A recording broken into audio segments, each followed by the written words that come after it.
and their lead singer and co-host for the weekend, Rob Benedict. Thank you. Hey, everybody.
But I'm proud of those of you who did. It was weird not being here the last 2 days. It's really great to be here today. It's fun to walk in and all my colleagues are tired and overserved, like Steve. They've been seeing the Beatles Love show, all drugged up like Billy. Or they've been resting in a closet and recharging like Robot Mike. And I walk in all chipper like, hey guys! Everybody's like, oh, who are you? The other thing I'd like to point out is I love to sing next to a mic that's twice my size, just so you can get, it's sort of it's nice. You get the, really just get it, it's like, I would measure up against real life animals. How tall is he? I don't know who this is for. It's just to put me down. But guys, it's a special weekend for me personally, if I may, because my co-host, my partner, my friend, has not been on the convention circuit for 2 years. And I've been doing it. I've been wearing the big boy pants and hosting these things solo. Thank you, I appreciate it. Thank you. But we're back to where we were. We got the band back together, literally. So give it up for maybe the only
I don't even know how tall you are. Not texting and the phone calls, but beyond that, I don't know.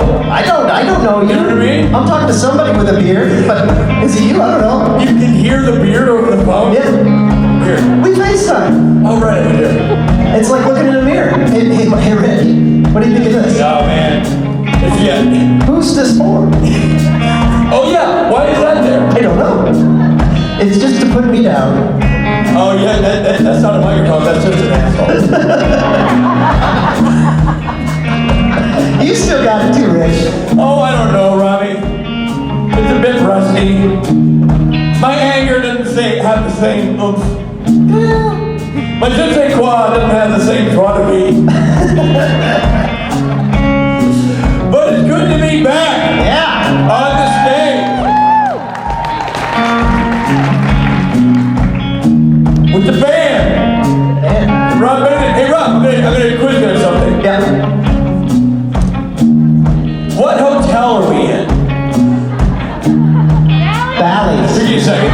Yeah. We're in Bally's for the first time. No.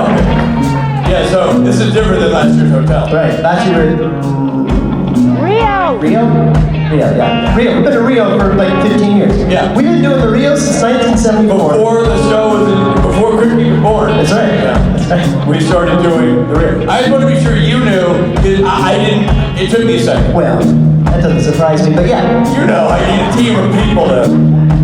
Rich, you're in Vegas. I'm in where now? Supernatural. Super who now? You're the host. I'm doing what? And then they plug me in. They hand me the red strip microphone and boom, I come alive. You know, when I hosted these last several shows and you weren't here, that just sits in like a glass cover backstage, right next to the fire extinguisher. In case of dick break glass. Yeah, exactly. I don't get the red one. In case of dick break glass. That's going on a t-shirt. It sure as shit is. And Daddy's getting a taste. Do I get it? No, sorry, buddy. If I- Good to have you back, but here's the thing. You're part of Dick Jr.'s convincing experience. Oh, okay. I didn't realize. Yeah, I've just released while thinking of it, a whole line of really obnoxious, very tall mic stands. Really tall mic stands. Yeah. Dick Jr. presents. obnoxious, very tall mic stands. Okay, I like that. Those are gonna sell great. Oddly, I had to cut Mike in because I'm using his name. Oh, wow. So he's making a bet. Wow. But do I get anything? No. You know what the thing is that you missed, that you really missed this weekend? Obviously you missed the people, and obviously the empty chairs. But what you really missed, and you're not going to see this coming here, by the way, you missed the hilarious ripple crew, the non-stop hilarity, the razor-sharp comic timing of Stephen Norton. Stephen Norton? That's true. No, it does not surprise me. No, you were right. You literally pointed to Mike. Well, no, but I can, he's really getting really good at drunk comedy. I don't know if you've seen him during the Jensen and Jared panels. Oh yeah, that's good. Yeah. But this wasn't his, I'm a mute drummer, but I'll do the drum thing. Right. This is like, he got like about 7 minutes of a 12-minute set. Wow. Yeah. On the microphone here in He front of speaks to people. Wow. He engages with the crowd. It's weird because back before COVID, because he's the main germaphobe, before COVID, you wouldn't look anybody in the eye before the disease being passed by when you walk by somebody. Now that you know that the time is nigh and we're all going to drop dead shortly, you're hilarious and relaxed. Wow. Well, thank you, Rich. I just want to say, Rob, I've learned from the best. Thank you, Rich. Oh!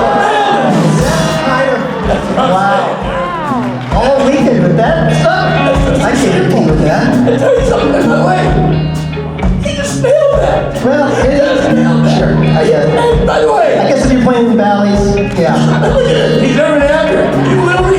He's never an actor. And I told him he was doing jokes today. I said, wait till Rob gets here. He's going to be so annoyed. And it worked like a charm. I was like, yeah, well. I'm a little bit annoyed. Yeah. Rich, I just realized the immense power that Norton has. Yeah. To rim shot his own joke. I know. Even if they're not funny. Even if they're not funny, he gets to rim shot his own joke. Yeah, for example, shows. Say something not funny. Hey, Mike. Hey, Steve. See? Hilarious. And now suddenly that exchange is humorous. I'll think about it later and laugh. Hey, remember when Steve said, hey, Mike? Wow, he nailed that one. I'm trying. I'm just telling you, the whole thing is, look, he's barely playing. He's laying down. Cigar. What else did You know what's going to be? It's not going to be Stephen Norton on the drums. It's going to be Stephen Norton near the drums. It's going to be drum adjacent, hanging out and doing jokes. Yeah. And your question, sir? How's that? Is Billy sexy as ever? Oh, man. Several people got divorced yesterday. Just by feasting their eyes upon him. But you know, I mean, he's like, he can't stop himself. Yeah. And they can't stop him. He's also not very stressed this morning. This is a pretty relaxed group. We're going to change your name to the Shays Lounges. I like that group actually. How about Robot Mike? Robot Mike has been, he's the well-oiled machine. Because it's version 3.0. Yeah, I mean, I would say the software is updated, more lifelike. Yeah. Still has the creepy dead eyes. Yeah, that's it. But if you don't get too near him, Yeah. and also his laugh and his mouth moves are not in sync. Like his mouth moves, his laugh moves. So, Mike, do your robot laugh. Yeah, see, it's weird, right? Like, the mouth, yeah, it's not. Wow, I didn't realize you gave a whole comedy lesson to these cats. Oh my god, it's amazing. No, you know what they said? They go, wow, it's so freeing not to have our angry frontman yelling at us. That's what they said. Yeah, no, that's accurate. Now opening up for Caesar's Palace. The Shays Lounge. She's lounges. Ladies and gentlemen, we can do this all day. Yeah. Because it's not just about the band and No. you or me. So we're not going to do it all day. We're going to turn the stage over to other people. But not before we officially say good morning to the boys of the band, even though that's all we've been talking about for the last 45 minutes. But I'd like to say good morning to the boys of the band. Otherwise, they don't get to do their solo. They get real cranky. So we're going to do this the right way. Ladies and gentlemen, the Donny Osmond of bass players, Mr. Michael Mora!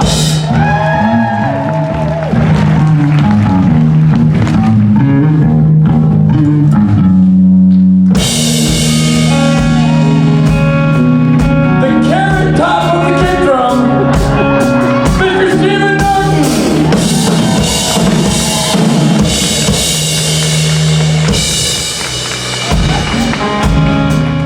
What I'm saying, all the comedy he's doing is really sort of taking the toll on the actual drummer. But You know, at this point, drumming is slumming. It's not a secondary career. It's going to be a front career.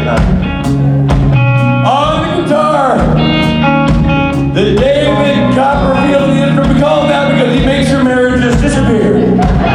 Billy Moran!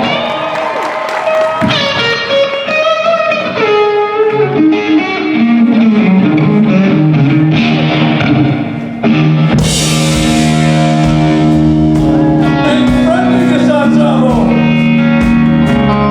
the Siegfried and Leroy, Mr.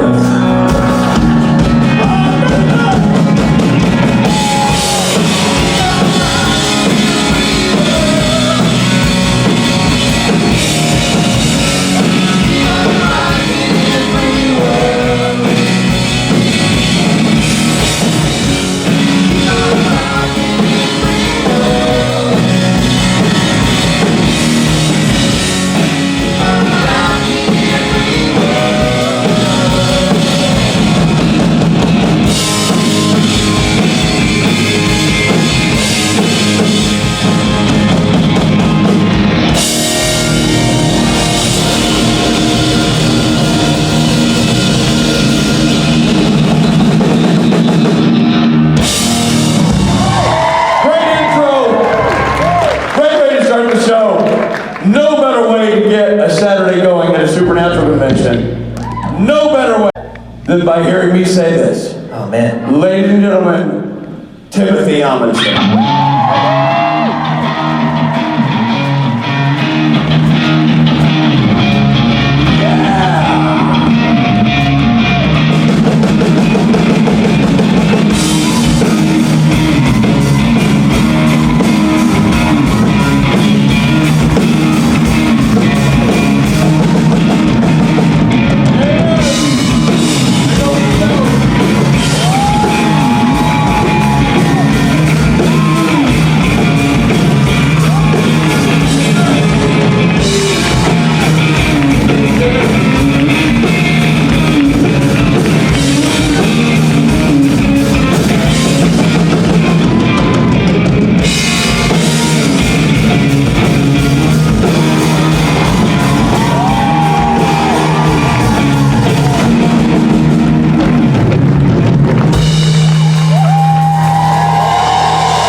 King of the Dungeon program.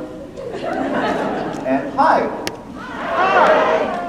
So, day 3 of the legend that is the Creation Entertainment Supernatural Vegas Con. Now, how many of you were here at my panel yesterday? Okay, as you probably know, most of what I said was lies. Except there are a few caveats. I was not lying when I was saying how much I love and am grateful for all of you and the incredible support that these supernatural communities show me. Because that was full-on absolute truth. Woke up, my eyes were super puffy today. I don't think those were kind of a little bit. I mean, there was some ugly crying because I've not had an ugly cry in front of 1,000 people like that, and I can remember one. But again, I just wanted to thank you for all your intense support and love. Yesterday was amazing, probably one of the best days of my life.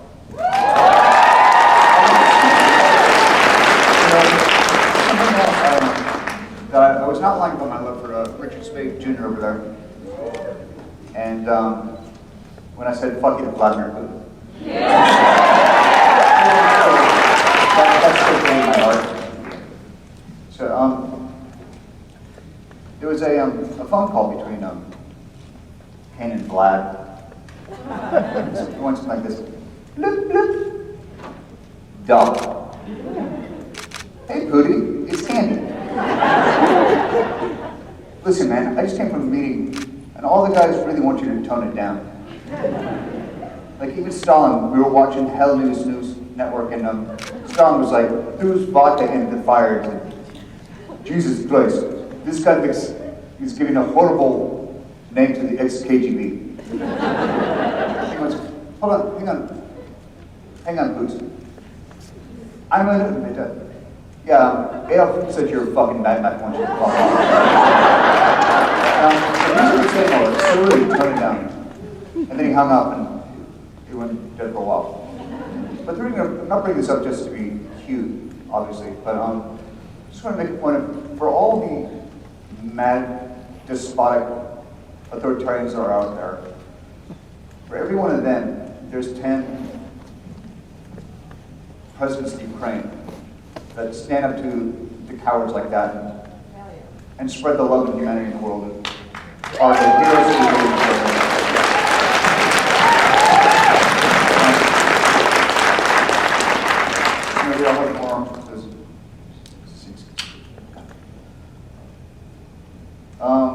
Speaking of heroes, they come in all shapes and sizes.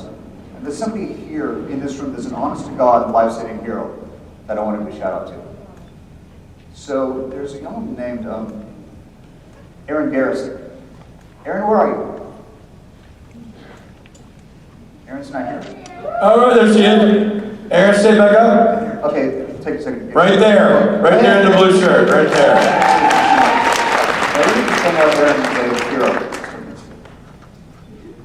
Aaron, stand up. Erin? So Erin, Erin's supposed to stay standing up.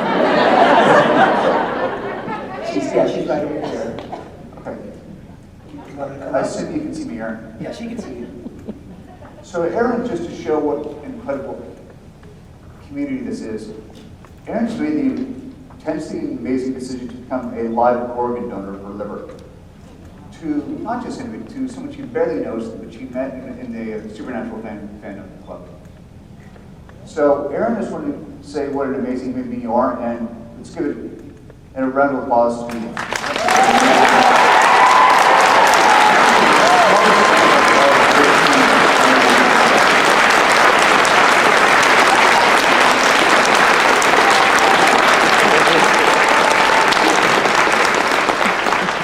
It's been an honor to hear about you and meet you briefly in the firewalk yesterday. And thank you again. But truly, it just goes to show this fandom and what it's made of. The support you give each other, and there's certainly been between this cast alone. Hey, Rob. Oh, there he is. If you know, Rob and I had a few health issues back in the day. You had a stroke, right? It's the shittiest one ever. For the stroke brothers. But just an example. Be very careful before you Google stroke club. I want to just... For the kids at home. Just want to interject that. I'm crying. Yeah, it's emotional, and Rich is making fun of us. That is not true. We're going to save children from a bad Google search. Like, no.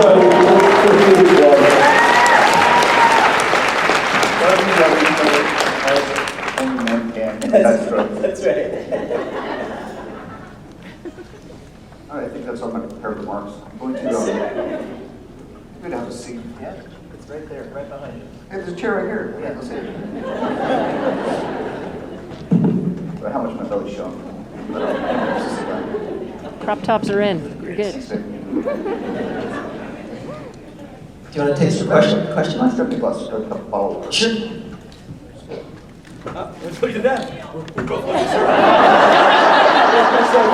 Damn it! I got usurped!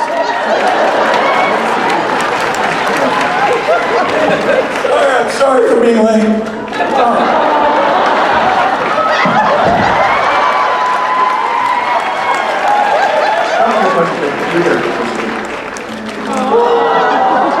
And I did it without spilling the water.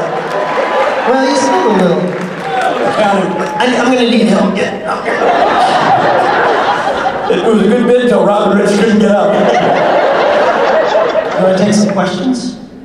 Sure. Let's do that. We'll start over here. Y'all shut up and take questions. And Rob Bennett, I need you over here to go back there to go take photos of people. Your photo ops. Oh, great. There goes Rob. We'll see him back in a few. All right, young lady, your moment. Hey, Tim. So, Hey, Amanda. hi.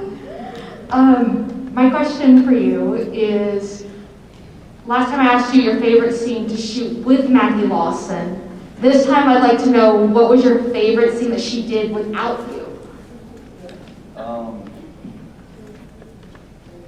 That's tough because I'm a narcissist, so it all revolves around me. Honestly, I didn't really realize she was in the show until she was in a scene with me. I think my favorite work of Max would have been when she realized that, spoiler alert, Sean was lying this whole time. She's such a tremendous actress, and you don't get to, she didn't get too, they gave her a lot of really beautiful stuff to do comedically, but drama-wise, that was probably my favorite moment. Describe the moment again. It was your favorite drama moment, and it was what? I didn't get what you said. Say that. Describe that drama moment again. What was it she did? What scene was it? Pop her right in my ear, bud. What was the drama moment? Tell me. Oh, did I not say the drama moment? You did, but I missed it.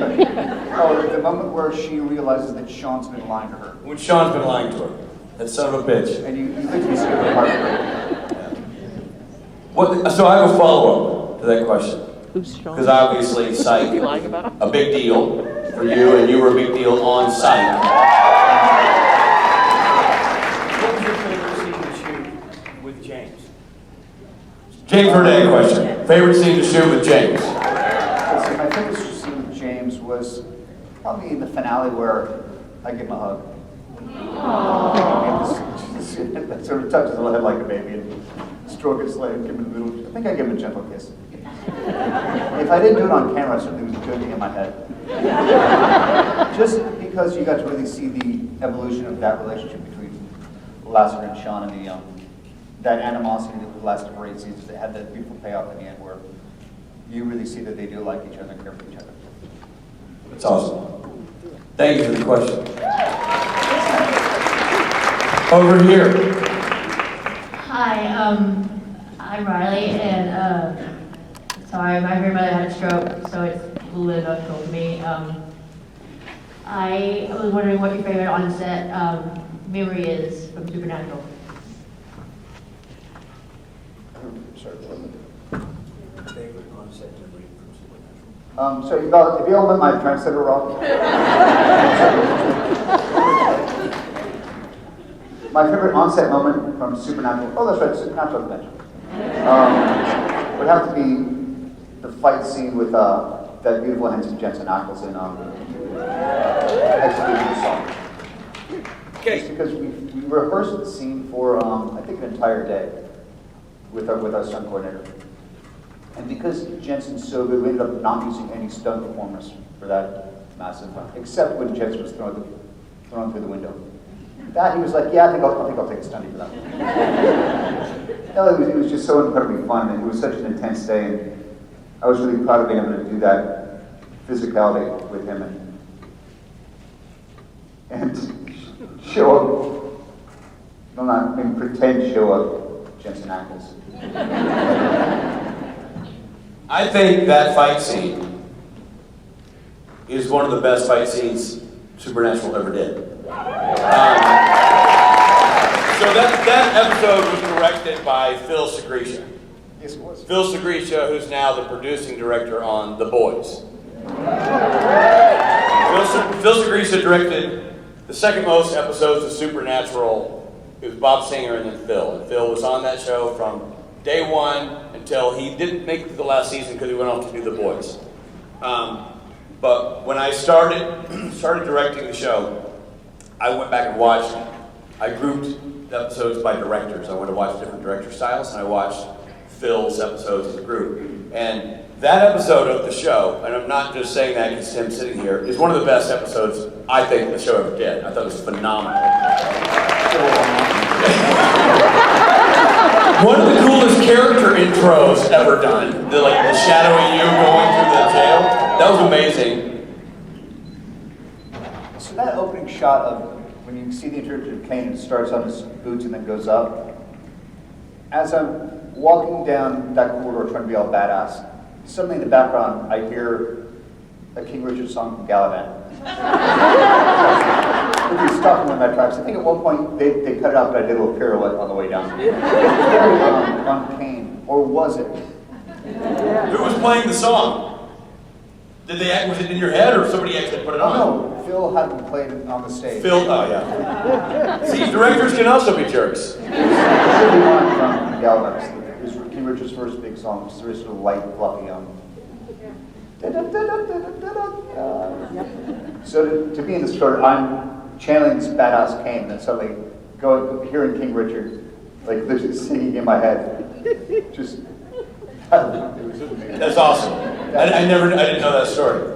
It's worth revisiting that episode to watch Tim's work, obviously, and to watch Phil's and the stunt team and Tim's fight scene, which is the best fight scene I think the show ever did. And not just because of the fight, because the fight has such a purpose. There's such a heart to the fight. You know, the stakes of the fight, it wasn't just beat somebody up to get through a door. It was what was at stake in that episode was so very apparent in the performances of the players in the fight. It was just so well done. So well done, my friend. Against Phil with injuries an arm in that episode, and I'm now sort of down to one good one. It's almost supernatural. Okay, next question over here. Congratulations on winning whatever you won. It's my birthday. Oh, happy birthday. Thank you. It's your birthday. Tim, I was wondering if you can share with us any memorable memories from the set of Galavan, Supernatural, or Psych. Well, that narrows it down. Favorite memories? Memories from any show you've done.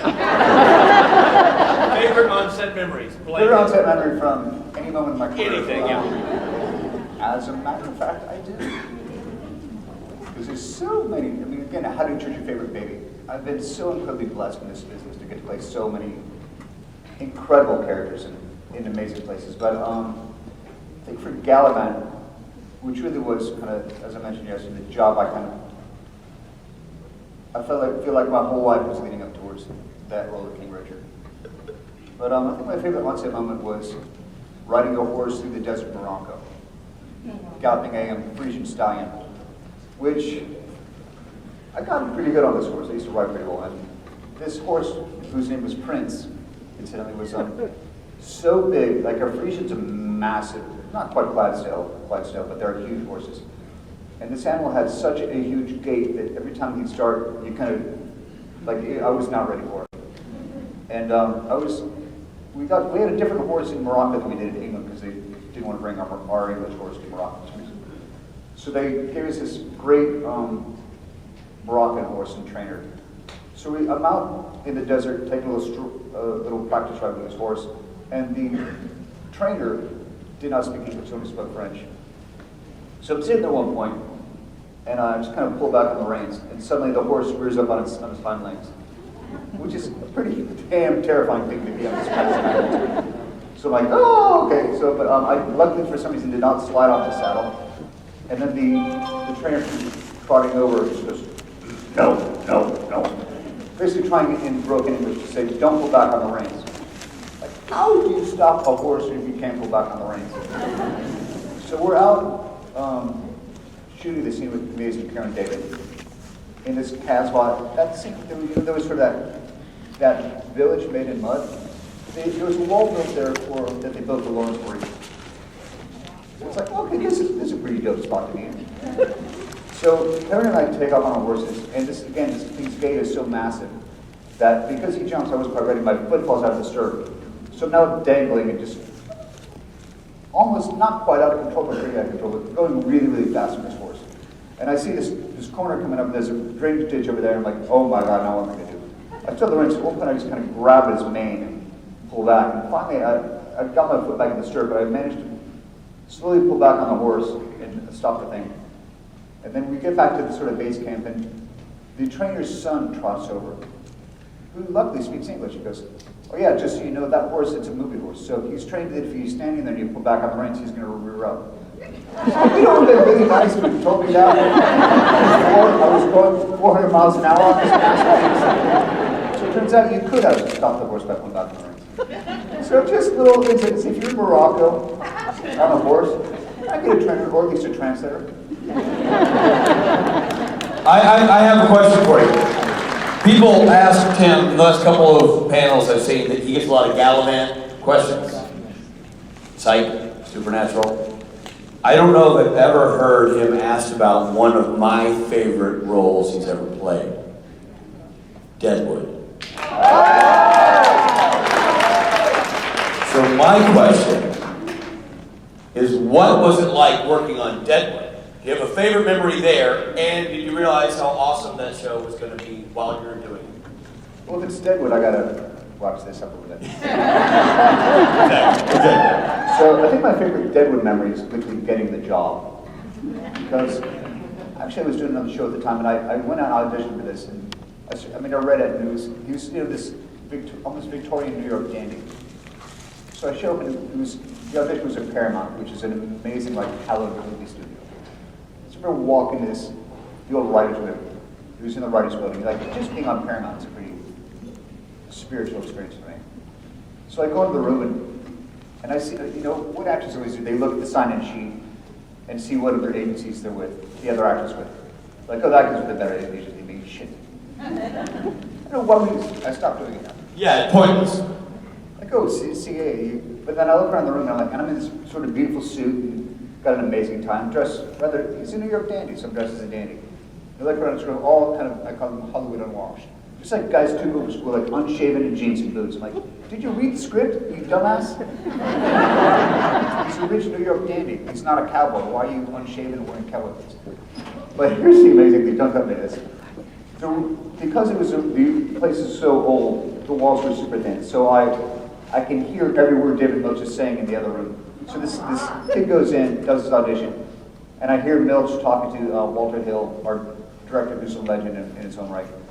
And he's basically giving notes on this kid's performance. I'm like, Which I ended up saying was everything I had planned to do anyway. So I went in feeling super confident because I already know what it was. Did the audition, and then Walter Hill tells me the most beautiful words in the world. It was, "It's a damn fun piece of acting." And then I didn't get the job because I was doing judging at the time, and I couldn't get out. The schedules didn't line up. So I grew my big cowboy mustache, which my wife hated, because I was still doing judging Amy. But she's like, "You look like such a fool having this big cowboy mustache on judging Amy, playing this modern social worker." But I didn't care. It's like everybody on the show is growing their own stuff. I'm growing my own. I'm not wearing a fake mustache. So So I grew my mustache ready for it, and I think with David Milch is because he never quite writes his endings. He just draws stuff out. So there was never a sure time of when I was going to get the job.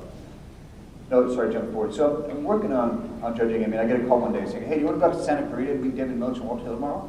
It's like, yeah. So I go out there, and David goes, "So, hey, you want to work tomorrow?" What? So basically what they happened is the guy they hired didn't end up working for whatever reason. And he worked half a day, and essentially they let him go.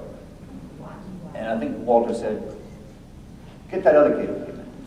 So I drive out an hour and a half and meet the man on the stage, and they basically say, like, "So you want to do it?" I'm like, "Yeah, I want to do it." Show up at work the next day to actually work, walk into the scene, and it's already lit and blocked out. It's already camera blocked, which basically means that's normally you work that out when an actor gets to set. So I go on set and I'm meeting my actress wife for the first time. I'm already nervous as hell. And they basically say, "Okay, so you move here, you move here, you move here." I'm like, "Okay, now I got to figure out how do I justify these moves."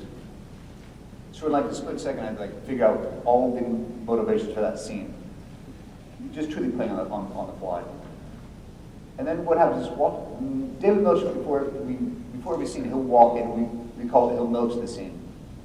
Like I've been around. I've been theater major. I've done some stuff. I kind of know how to break down a scene into character. And Mitch will come in and tell you what the scene's really about. And you're just like, holy shit, I didn't see any of those layers. So you're just like sitting in, like a pilgrim sitting at the foot of the master, getting this, come on, if I were here, over there. Exactly. I began though. You began. You're a sweet boy. So that was an amazing day too, though. It's amazing and scary as hell. What was the scene? Which scene is this? Oh, it's the character's introduction. He walks into Omundson and says, "I bought a gold mine." And he says, "Spin your hand, Oman." And we do this kind of do-si-do. And I think we had like a quick little peck of a kiss. I'm like, "Oh, okay," which is always weird on set. It's like, "Hi, here's someone I never met," and now we're gonna kiss him if it's a quick peck. It was just a very strange moment. And then I've got this beautiful kind of monologue out the window where I'm telling her how exciting it's going to be in Deadwood. Everything's going to be fine. Nothing to worry about here. Okay, so now we all need to go back and watch that scene now knowing the backstory. Yeah. That's awesome. So the actor walked in and they said, "Hey, do this, do this, do this, do this," and me going, "Oh, okay." That's kind of where I was still pretty new in my career at the time. Just trying to figure out what the hell how this all works. I like the fact that 24 hours before you shot that scene, you didn't have that job. I mean, that's crazy to think about. Because usually you would know weeks in advance. You would find out and you'd be nervously preparing. And maybe it was better that way. Maybe it was, because I didn't have time to get my own way. Yeah. That's awesome. All right, I've taken up enough time. Let's go to questions. Over there. Hi, my name's Mary. Tim, I do have a question about the gag reel. In season 10, what was your favorite scene to shoot for the gag reel? For the gag reel? Yes. With Jensen. I think it might have a little something to do with a day with Richard Spade drove me in. Oh, was that the gag reel have the thing that Misha did? Sorry, you talking about Supernatural or are you talking about Supernatural. It's the one with the scene with you and Jensen, or it was like the gag reel, the fight scene with you and Jensen. You know, honestly, I'm sorry, I don't remember the gag reels. Yeah. This might fall under the "you know this better than he knows this" moment. Tell me this, what was your favorite scene from the gag reel? Between you and Jensen. Just the whole scene with you and Jensen. I think it was really fun to watch. Was it the fight scene? Yes. Okay. I'm sorry, I said the gag reel. Okay, you guys know. Another question would be, everybody has a bucket list. What would Kane's bucket list be? Kane's bucket list. That's a good one. I think a pedicure in the Himalayas. One of those people hold me for a long time. The man needs a mani-pedi and a little relaxation. So maybe some obviously some tea. A little moment, a little meditation up in the mountains. I mean, I want to do that. Public place. That's always weird. I've had that city for a while. Anyway, so I come over to say hi to you guys over here.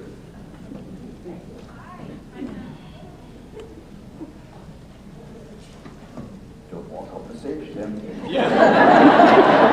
I hope you know how to stop better than your horse.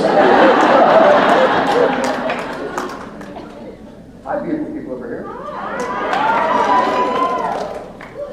You still have a sign language interpreter?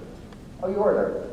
I just want to thank creation for having an interpreter for this amazing community, because I think it's really important that we be as inclusive as we can with everybody who needs it. I'll be glad to have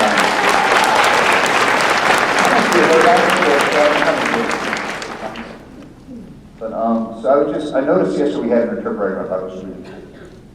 I noticed some rock concerts started doing that as well, which again is just it's awesome.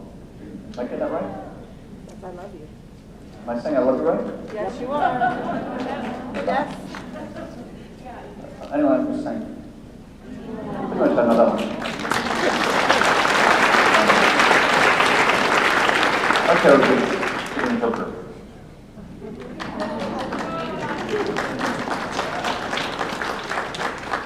Hey, let's talk about heroes before.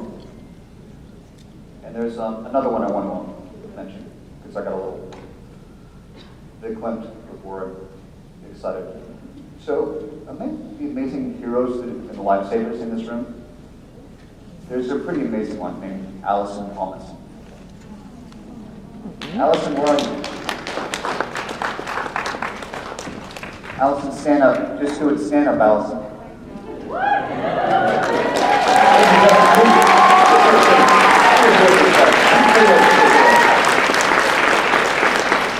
So this is what saved my life.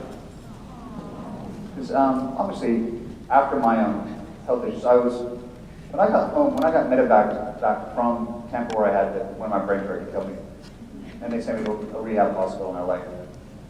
Eventually, I got to go home. And so they sent me home, and at that point I was in such bad shape, I couldn't even stand up. Like, I could barely stand at a sink and brush my teeth. But eventually I got a little better where I can, walk around like this. But actually when I got home, I was with two person left, meaning it took two people to help me out of my wheelchair just to sit on the toilet.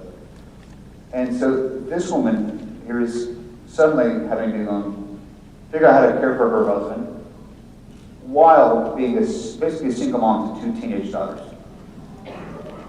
Three teenage daughters.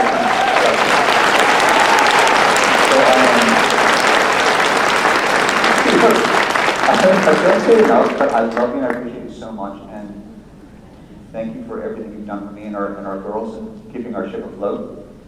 Because if it were not for this lady, there's no way I'd be here. That ship would have hit the rocks a long time ago, and I'd be under the sea. Thank you. Love you, man. Thank you.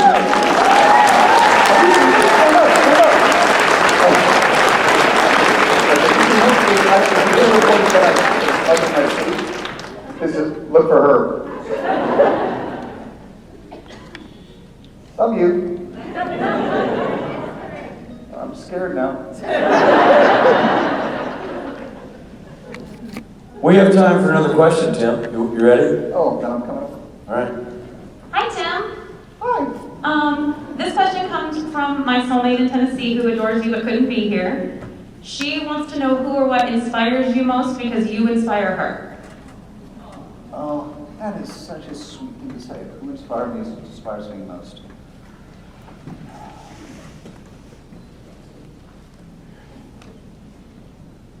Do y'all know this Star Trek world very much?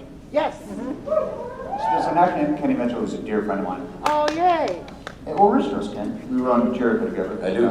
Yeah. Kenny's been suffering from ALS, and his spirit is amazing. And he actually lives down the street from me, so we get to hang out every now and then, which has been amazing. But so Ken inspires me. He's actually on a Star Trek who's in the Right recruiting now. right now. Yeah. He just sent me some pictures, and we were teasing each other about who would have the bigger crowd size. He beat me, which is fine. So yeah, I think Kenny inspires me. That's awesome. Thank you. I got one more. Do you want more inspiration? Yep. Sure. So years ago, I was fortunate enough to get to go to the Middle East and visit with some troops in at an R&R base in Qatar called Camp Al-Saleh. And it was the main R&R base for Afghanistan and Iraq. And basically my job was just kind of hang out and shoot with everybody. It was a really life-changing experience. So there's one day I'm outside, they were playing cornholes with the guys, and this young soldier was sitting there talking to him, and I'm like, hey man, how do you like it here? You know, like there's a pool, there's a gym, you get in, they have civilian clothes you can put on, and there's a cantina. And he said, sir, they give me 3 beers a day and nobody's trying to kill me. Because they would give the soldiers 3 beers every day. So I took that lesson to heart, of just 3 beers a day and nobody's trying to kill me. And I got back to this, like I've told the story to Maggie before. And as life goes on, in anybody's life, you start getting pissed off at stupid little things. Actors especially. You know, actors kind of prima donnas sometimes, maybe. Oh yeah. How's my hair? But so I'd get back to set, and like as Maggie and I would just sort of get pissy about, wait, our trailers are how far away from set? And we just go, we came up with the shorthand thing, where we just go 3 beers max. So that guy, that soldier inspired me endlessly. And I think, like every day I sort of wake up and go, like, I've chosen to not dwell on what I can't do anymore, as opposed to what I can do.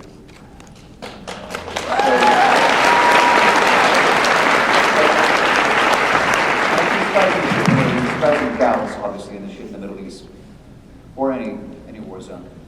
They do what they want to do. So it's like, who am I to sit here and bitch and moan about this? But so that guy really inspired. So I really try to take 3 beers to heart. So that's my gift to you, is 3 beers a day and nobody's trying to kill you.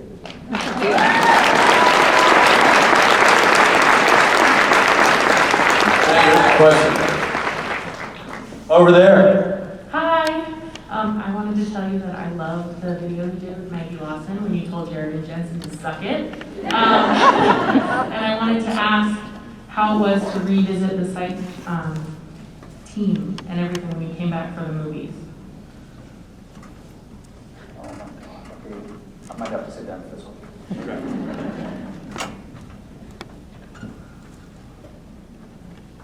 God, you're handsome. This guy's eyes up close.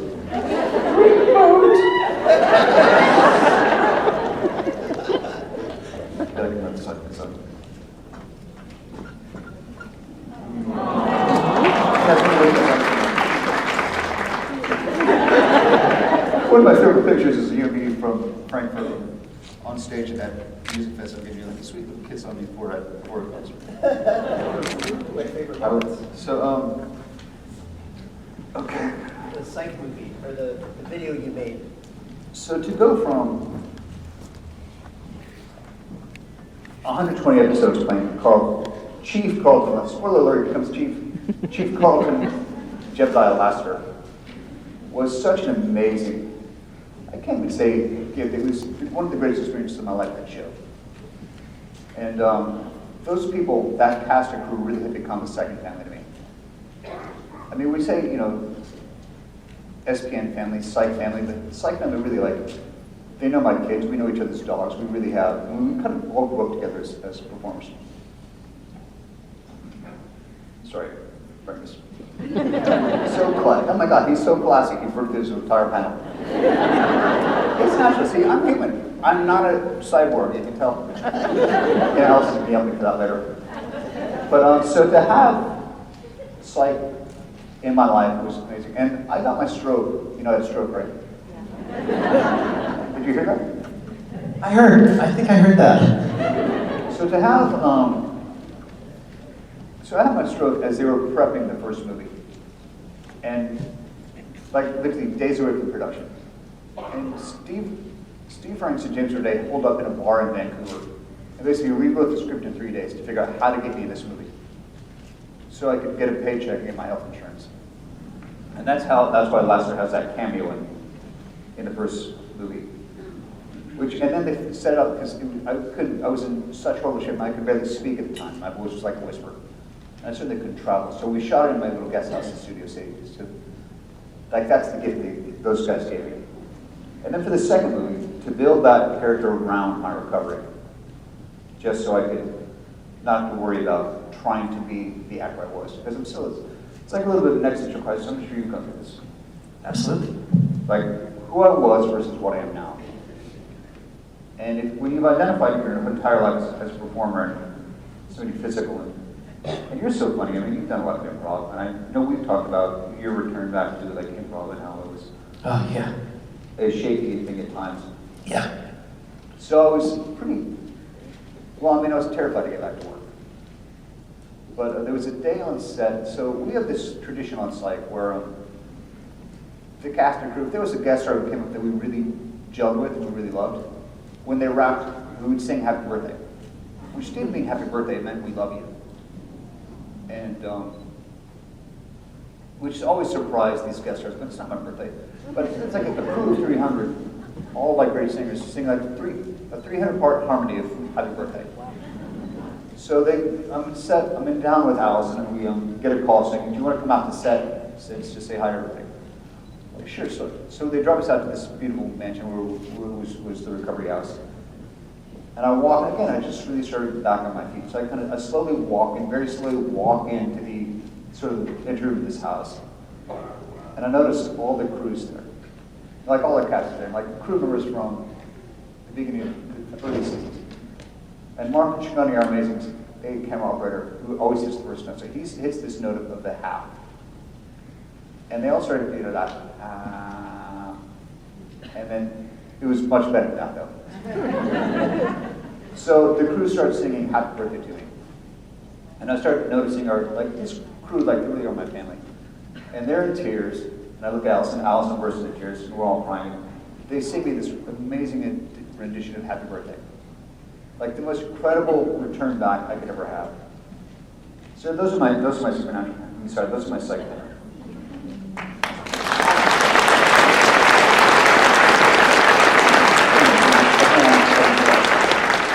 These guys don't need that either. We're lucky because, we knew you. Well, Rich knew you before. He knew you before you were big and famous. Rich knew you in college. We're lucky because Rich knew you before you had your fame. Rich knew you in college. I'm rich. Yeah. I'm better at a distance. Rob, you want to get right up in there to see those peepers. Me, you got to sort of want to. There we go. Hold on. There we go. There's my angle. Yeah, we were familiar. Yeah. I figured out. We were going through our lineage yesterday that Tim is definitely my oldest, my longest thriving actor buddy. Because we met, I was a freshman in college. So unless I met somebody in the airport on the way to college, he would be. The driver. Yeah, I guess a super shuttle guy. And Jericho, Supernatural. We relived you and me accosting him in the CVS parking lot in Studio City for the Kings of Con fundraiser. And then Tim. Tim O'Brien. Yeah, Tim O'Brien. Exactly. Tim, remember when I did Psych? I did Psych. That's when I first met you, as I guess. That's right. I didn't get Happy Birthday done.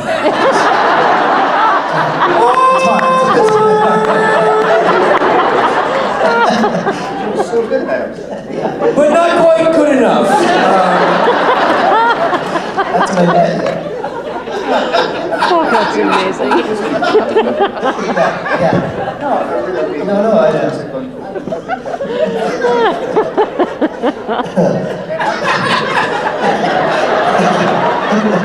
I think you appreciate that.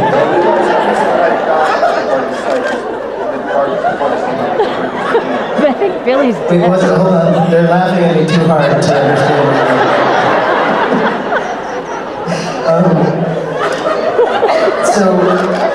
We saying something. He's saying that the reason he got that part in Psych is because of you? No, not Psych. Jericho. Jericho. Which I don't, he gives me more credit than I do. I'm sure. You know what I mean? But I remember he was singing Happy Birthday to me and I thought, wow. He was really Happy birthday? This has been a fantastic panel. This may be my favorite moment I've ever witnessed. Yesterday was emotional, today is laughter. That is intuition. Tim Omundson!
Holy smokes, that was hilarious. Dude! Mike! You can't write that! You sure can't, Rich. Dude! And that's a wrap on Rob Benedict. Yeah, look around. Okay, thanks, Rob. Thanks for coming. Hey, Brian. Other guy. I'm standing right here. The guy playing the barista. What? Well, what did you play in Psych? What was the role? I was a lawyer. I was Anderson. What's the comedian's name now? Louis? No. Bob? Not Bob. Wes? Tim? No. George. Anthony Anderson. Yeah. And I was his lawyer, and But not a huge role. Small, like tiny. 3 scenes, but yeah. Yeah, Three pretty solid scenes, yeah. There's nothing They better. flew me up to Vancouver. Okay, so that they, maybe that's their way of saying happy birthday. Well, no. I was there for a week. I mean, I worked quite a bit. That sounds like a birthday week to me, boys. I think maybe that was. It's like when you cast me in Kung Fu. Oh, wait a minute. Hey, listen. There was a part that came up in Kung Fu, and it was perfect for Rob. It was literally a role as if had been written for Rob. So I cast myself. I can't help it. True story. We play the same time. And you can't be mad at that. And I remember after I finished, I sang happy birthday to myself. Rob. Yeah. That story is going to get replayed. Yeah, it's good. That's why I'm here. But I also feel like, dude, like the way Tim set that up, he's like, there was never a guest star that nailed it, for whom we did not gather and sing as one. Happy birthday. When thy show had an actor of grand merit, what we all knew. Even if he had only done 3 scenes, why we... 3 scenes. Ne'er a word need be spoken amongst the group. We simply stepped back and with a graceful and gracious nod, we began to sing en masse. Happy birthday to every single one. It never failed. There was not one instance in which an actor who deserved it was not given said tribute. Including extras. The background is sometimes the most important.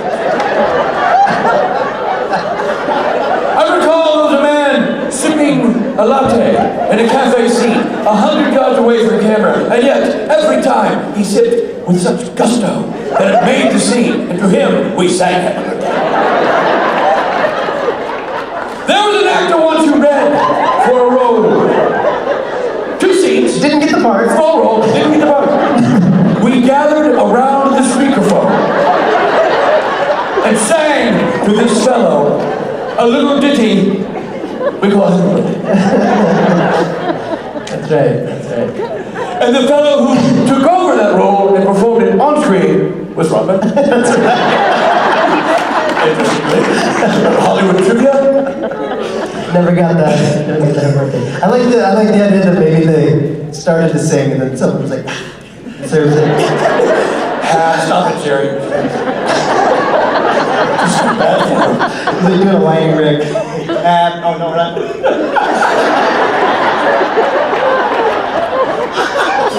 Oh, for God's sakes. Not now, Mike. Oh, sorry. Moving on. Who's done half? Oh, that guy. Oh. Dude. Yeah. Yep. Twas never missed. All the seasons. I thought maybe they weren't doing it yet when I was on like season 4. We started on the pilot. Organically, of course. And continued for every day we shot that show. Yeah, she didn't make a splash. I guess I just didn't make it. There was a scene one time when a young man made a splash, and he did it so perfectly. To him, we sang, "You know what I'm going to say?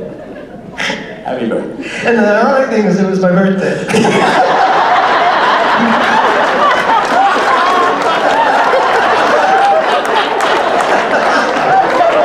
And we knew that, but we dared not celebrate it. We didn't want you to get false hope. Confused. It would have been mixed messaging at that point, and, well, we thought it might do more harm than good. You might leave thinking you crushed it. You might have left set feeling good about your performance, and we can't have that now, can we? We are ready, sir.